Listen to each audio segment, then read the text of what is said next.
Assalamualaikum warahmatullahi wabarakatuh. Perkenalkan, kami dari kelompok 3 ingin mempresentasikan perkembangan peradaban dan ilmu pengetahuan Daulah Utsmani. Nama saya Naima Karya Subhan. Nama saya Muhammad Fitra Akbar. Nama saya Nur Hafsir Reskianto Nur. Nama saya Muhammad Iksan Halid. Dan nama saya Nabila Zabrina. Nama saya Nur Nahya Ismail. Nama saya Nur Aziza. Kemajuan peradaban Islam masa Daulah Utsmani. Kejayaan Daulah Utsmani sempat beredup akibat perselisihan antara saudara. Kemudian berhasil bangkit kembali pada masa pemerintahan Muhammad. Periode pertama pemerintahannya dapat dikatakan sebagai periode kedua kejayaan Daulah Utsmani, sehingga melampaui kejayaan periode sebelumnya. Adapun generasi kedua pengusaha Daulah Utsmani yang berhasil membawa puncak kejayaan sebagai berikut. 1. Muhammad I bin Bayazid. Sultan Muhammad I menggantikan kedudukan ayahnya, Bayazid I yang telah wafat. Semasa menjadi pemimpin tertinggi Daulah Utsmani, ia mampu menghentikan pertikaian antar saudara karena ketegasan, kecerdasan, dan pandangan yang jauh ke depan. Dia berhasil mengalahkan saudara-saudaranya hingga tampil secara tunggal sebagai penguasa. Selama 80 tahun masa pemerintahan, ia membangun kembali Daulah Utsmani. Sultan Muhammad I mampu menumpas gerakan pimpinan Badruddin yang menyerukan persamaan dalam harta benda dan agama serta tidak membedakan muslim dan non-muslim dalam akidah. Berkat usaha yang tidak mengenal lelah, Sultan Muhammad I dapat mengangkat citra Daulah Utsmani sehingga bangkit kembali. Ia berhasil menyusun pemerintahan, memperkuat tentara, dan memperbaiki kehidupan masyarakat. Akan tetapi, saat rakyat sedang mengharapkan kepemimpinan yang penuh kebijaksanaan tersebut, tahun 824 Hijriah atau 1420 Masehi, Sultan Muhammad I wafat. Kedua, Murad II bin Muhammad. Sepeninggalan Sultan Muhammad I, pemerintahan diambil alih Sultan Murad II yang bercita-cita melanjutkan usaha perjuangan Muhammad I. Ia ingin meneruskan perjuangan untuk menguasai kembali daerah yang terlepas dari Daulah Utsmani. Sebelumnya, daerah pertama yang berhasil dikuasai oleh Asia Kecil, Saloniki, Albania, Falak, dan Hungaria. Setelah bertambahnya beberapa daerah yang dapat dikuasai tentara Islam, Paus Eugenius VI kembali menyerukan salib tentara Sultan Murad II, menderita kekalahan dalam pertempuran tersebut. Akan tetapi, dengan bantuan putranya, kembali sampai akhir kekuasaan diserahkan kepada putranya tersebut, Sultan Murad II.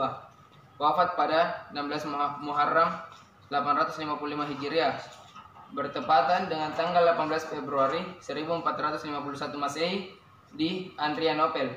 Ia dimakamkan di samping Masjid Jami Muradiyah di Bursa. Terima kasih. Baik, nomor 3, Muhammad II atau Muhammad Al-Fatih.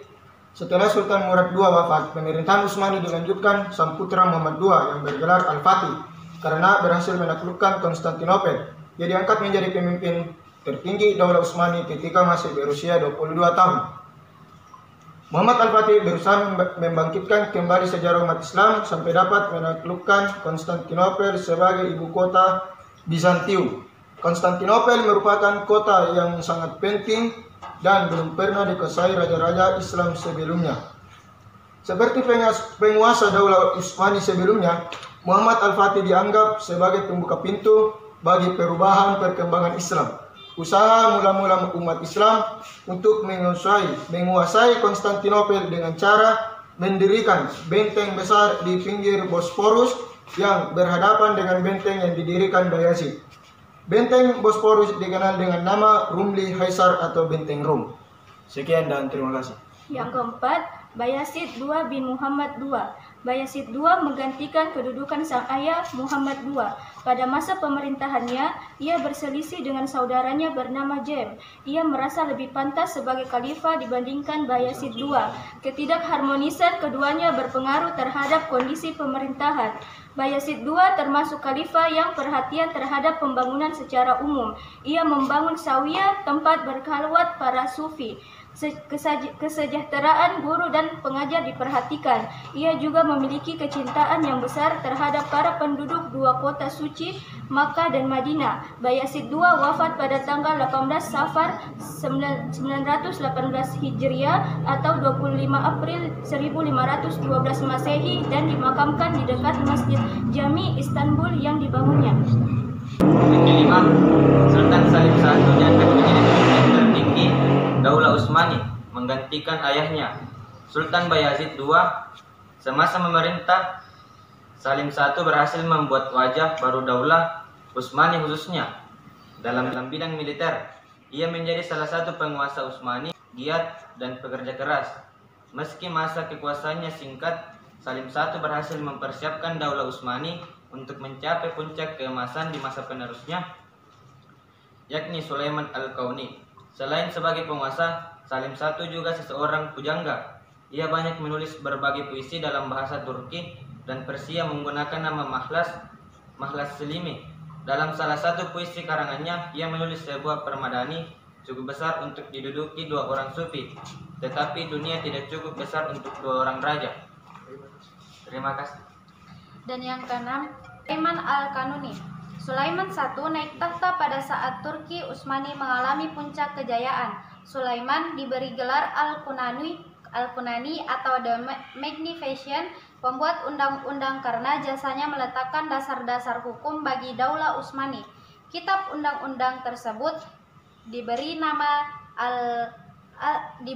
Multakal Abur atau muara segala samudra. Pemerintahan Sulaiman Al-Kunani menjadi tonggak kemajuan dalam pembentukan undang-undang baru, meliputi peraturan administrasi dan kriminal, kedisiplinan para pejabat, urusan kemiliteran, dan organisasi hierarki keagamaan. Masa pemerintahan Al-Kanuni menjadi masa paling kreatif dalam sejarah Daulah Utsmani. Istanbul menjelma menjadi pusat kesenian visual, musik, penulisan, serta filsafat. Terlihat dalam sebuah dokumen yang dibuat tahun 1526 Masehi, terdaftar 40 kelompok seniman dengan lebih dari 600 anggota. Sekian dari saya. Sekian dari kelompok kami. Assalamualaikum warahmatullahi wabarakatuh. Waalaikumsalam warahmatullahi wabarakatuh.